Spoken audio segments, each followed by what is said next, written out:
বাংলাদেশ জামাতে ইসলামী, বাংলাদেশ জামাতে ইসলামী, বাংলাদেশ জামাতে ইসলামী। এর আগের ভিডিওতে আমি দেখিয়েছিলাম বাংলাদেশের বিখ্যাত 5টি বিএনপির ঘাঁটি জেলা, অর্থাৎ যেই জেলাগুলোতে বিএনপিকে পরাজয় করা একেবারে অসম্ভব। তো ওই ভিডিওটি যারা দেখেননি আমি ডিসক্রিপশনে লিঙ্ক দিয়ে রাখছি, ওখান থেকে আপনারা দেখে আসতে পারেন। তো আজকের ভিডিওতে আমি দেখাবো বাংলাদেশের জামাতের সবচাইতে স্ট্রং 5টি জেলার তালিকা, অর্থাৎ যেই জেলাগুলোতে জামাতকে পরাজিত করা অসম্ভব, সেটা যে দলই হোক না কেন। মানে পূর্বের রেকর্ড যদি আপনি ঘাটেন তাহলে পরে তাই বলছে। তার মধ্যে একটি অন্যতম জেলার নাম হচ্ছে সাতক্ষীরা জেলা। এই সাতক্ষীরা জেলা জামাতের একেবারে মূল ঘাঁটি হিসাবে কিন্তু পরিচিত, কারণ এখানে বিগত সরকারের আমলে পুলিশ, র্যাব, বিজিবি যৌথ বাহিনী দিয়ে জামাতকে শেষ করে দেওয়ার জন্য বহুত অভিযান চালানো হয়েছে। তারপরও এই জেলাতে জামাতকে নিঃশেষ করা যায়নি। এবং যদি আমরা পূর্বের নির্বাচনী রেকর্ডগুলো দেখার চেষ্টা করি তাহলে 1991 সাল, 1996 সাল পর দুইবারই এই জেলাটা জামাতের দখলে। অর্থাৎ এখানে আপনি ধানের শীষ বলেন আর নৌকা বলেন, এই সমর্থক আপনি খুঁজে খুব কম, রেয়ার পাবেন না। এখানে সবচাইতে বেশি হচ্ছে জামাতের লোক, অর্থাৎ দাড়িপাল্লার লোক সবচাইতে বেশি। এর কারণ হচ্ছে এই জেলাতে জামাতের অর্থনৈতিকভাবে এরা এতটাই শক্তিশালী। যদি আপনি সাতক্ষীরা জেলার যতগুলো প্রতিষ্ঠান আছে ম্যাক্সিমাম প্রতিষ্ঠান আপনার জামাত থেকে পরিচালিত বা জামাতের সম্পর্কযুক্ত প্রতিষ্ঠান। এই জেলাতে আপনার মাদ্রাসার সংখ্যা হচ্ছে 274টি, তার ভিতরে 240টি মাদ্রাসা আছে জামাত নিয়ন্ত্রিত। তাহলে এবার চিন্তা করে দেখেন যে সাতক্ষীরা জেলাটা তারা কিভাবে কবজা করে রেখেছে। তো সুতরাং এই জেলাতে জামাতকে পরাজিত করা বা জামাতকে টেক্কা দেওয়া বা জামাতকে ওভারটেক করা কতটা কঠিন। এরপরে বাংলাদেশের আরেকটি ঘাঁটি জেলা আছে, সেটার নাম হচ্ছে রাজশাহী জেলা। এখানে জামাত শিবিরের তৎপরতা অনেক বেশি। সত্যি কথা বলতে কি জানেন, যে যার যত টাকা আছে তার খুঁটি তত মজবুত। তো রাজশাহীতে জামাত শিবিরের সবচাইতে প্রতিষ্ঠান সবচাইতে বেশি। এখানে আপনার রাজশাহীতে যতগুলো প্রতিষ্ঠান আছে, এখানে আপনি শিক্ষা প্রতিষ্ঠান বলেন, কোচিং সেন্টার বলেন, আদার্স যে প্রতিষ্ঠানগুলো আছে, ম্যাক্সিমাম প্রতিষ্ঠান হচ্ছে জামাতের। বিগত সরকারের আমলে যখন এই রাজশাহীতে স্টিম রোলার চালানো হয় জামাতকে শেষ করে দেওয়ার জন্য, তো তারপরে পুলিশ কিন্তু হিমশিম খেয়ে যাচ্ছিল। তো তৎকালীন সময়ে এই রাজশাহীর পুলিশ কমিশনারকে ঊর্ধ্বতন কর্তৃপক্ষ জানতে চায় যে এত পুলিশ, এত র্যাব, এত বিজিবি, এত যৌথ বাহিনী তোমার সঙ্গে দিচ্ছি, তারপরও এই রাজশাহী থেকে জামাতকে তুমি নির্মূল করতে পারছো না কেন? তো তখন ওই কমিশনার কি বলছিল জানেন?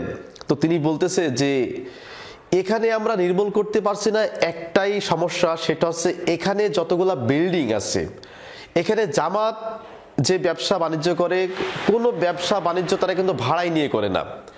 প্রত্যেকটা বিল্ডিং, প্রত্যেকটা বড় বড় যে বাড়ি আছে সব জামাতের নিজস্ব। তো যার ফলে বিভিন্ন জায়গা থেকে কর্মী এনে জামাত তাদের নিজস্ব বিল্ডিং এ রাখে এবং সেখানে তাদের খাওয়া দাওয়ার ব্যবস্থা করে দেয়। তো যার ফলে আমরা ওইভাবে অভিযান চালাতে পারি না। এবং আরেকটি পয়েন্ট হচ্ছে রাজশাহী যে বিশ্ববিদ্যালয় আছে, এখানে যদি 1000 স্টুডেন্ট এই বিশ্ববিদ্যালয়ে পড়াশোনা করে, তার ভিতরে 600 স্টুডেন্ট হচ্ছে আপনার শিবির। তো আপনি শেষ করবেন কিভাবে? তো যার ফলে এত রাষ্ট্রীয় শক্তি ব্যবহার করার ফলে এই রাজশাহীতে জামাতকে ততটা কিন্তু দুর্বল করতে পারে নাই। বাংলাদেশের জামাত ইসলামীর ঘাঁটি জেলার মধ্যে আরেকটি ঘাঁটি জেলার নাম হচ্ছে বাগেরহাট জেলা। এখানেও জামাত শিবিরের যে তৎপরতা, এখানেও তাদের তৎপরতা চোখে পড়ার মতো। এবং এখানে তাদের যে ঘাঁটি বা যে মজবুত যে খুঁটি, এই খুঁটিকে নষ্ট করা বা এই খুঁটিকে নচ্ছট করার মতো ক্ষমতা অন্য কোনো দলের নাই। আমি জাস্ট একটা শুধু উদাহরণ দেবো। এখানকার এই বাগেরহাট জেলায় যিনি জামাত ইসলামের সাবেক আমির ছিল, তার নাম হচ্ছে মঞ্জুরুল ইসলাম রাহাত, জামাতের এই আমির। তো জামাতের আমির মঞ্জুরুল ইসলাম রাহাতকে ধরার জন্য পুলিশের ওসি ফোর্স নিয়ে তার বাসা ঘেরাও করে এবং এই খবরটা জানতে পারে জামাত ইসলাম এবং শিবিরের যারা সদস্য আছে তারা। এরপরে তাকে এটা আমি কিন্তু বিগত সরকারের কথা বলছি, এখনকার কথা না। যে সময় আওয়ামী লীগ জামাত শিবিরের উপরে স্টিম রোলার চালায়, মানে তাদের উপরে পুরো রাষ্ট্রীয় শক্তি ব্যবহার করে, সেই সময়ের কথা বলছি। তো সেই সময় যখন পুলিশ জামাতের এই বাগেরহাট জেলার আমিরকে যখন ধরতে আসে, এই খবর শোনার পরে পুলিশ এবং জামাতের যে লোকজন আছে এদের মধ্যে ব্যাপক একটা সংঘর্ষ হয়। জামাত শিবিরের যারা সমর্থক ছিল বা যারা কর্মী ছিল এরা পুলিশের ওসি সহ 5 জন পুলিশকে মেরে একেবারে আধমরা মানে আহত করে ফেলেছে।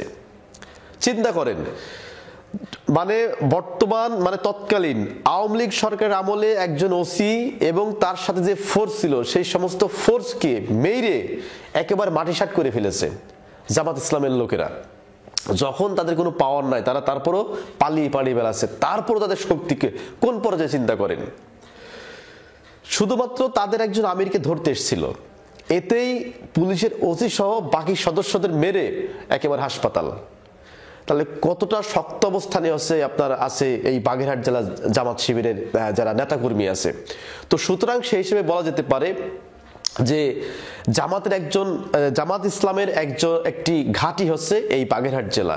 এরপরে বাংলাদেশ জামাত ইসলামের আরেকটি ঘাঁটি জেলার নাম হচ্ছে চট্টগ্রাম জেলা। আপনারা দেখেছেন যে সবচাইতে বড় বড় মিছিল মিটিং দুইটা জায়গায় কিন্তু জামাতের সবচাইতে বেশি হয়, একটা হচ্ছে ঢাকাতে আর একটা হচ্ছে চট্টগ্রামে। চট্টগ্রামে জামাত শিবিরের যে দাপট এটা চোখে পড়ার মতো। তাদের আপনি সমাবেশগুলি দেখেছেন, তাদের কর্মী সম্মেলন দেখেছেন, যে বিশাল বিশাল কর্মী সম্মেলন তারা কিন্তু চট্টগ্রামে করে। এবং সবচাইতে জামাতের দুর্গ বলা হয় চট্টগ্রাম 14 আসনকে।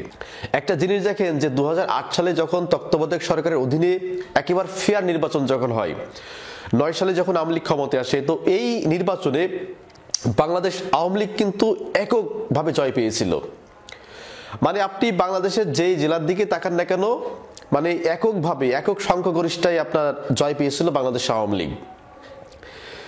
ওই টাইমটাতে মানে যেখানে সবচাইতে জোয়ার বেশি ছিল আওয়ামী লীগের, ওই টাইমটাতে চট্টগ্রাম 14 আসনে আওয়ামী লীগ সিট নিতে পারে নাই।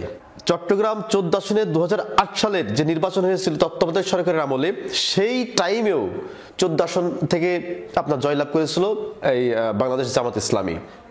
তো এই জন্য বলা হয় চট্টগ্রাম 14 আসন এটা হচ্ছে জামাত ইসলামের সবচেয়ে শক্ত ঘাঁটি। তো যার ফলে চট্টগ্রামকে বলা হয় জামাত শিবিরের দুর্গ। তো ওখানে জামাত শিবিরের সাথে লড়াই করা সহজ না, খুব কঠিন। কারণ বিগত সরকার কিন্তু জামাত শিবিরকে শেষ করার জন্য বহুত লড়াই করেছে, কিন্তু এই জায়গাগুলিতে জামাত শিবিরকে শেষ করতে পারে নাই। তো প্রিয় দর্শক, আজকের ভিডিওতে জামাতের যে 5টি ঘাঁটি জেলার সাথে আপনাদের পরিচয় করে দিলাম। এই 5টি ঘাঁটি জেলা সম্পর্কে যদি আপনাদের কোনো মন্তব্য থাকে তাহলে অবশ্যই কমেন্ট করে জানাবেন। সকলে ভালো থাকবেন, ধন্যবাদ সবাইকে।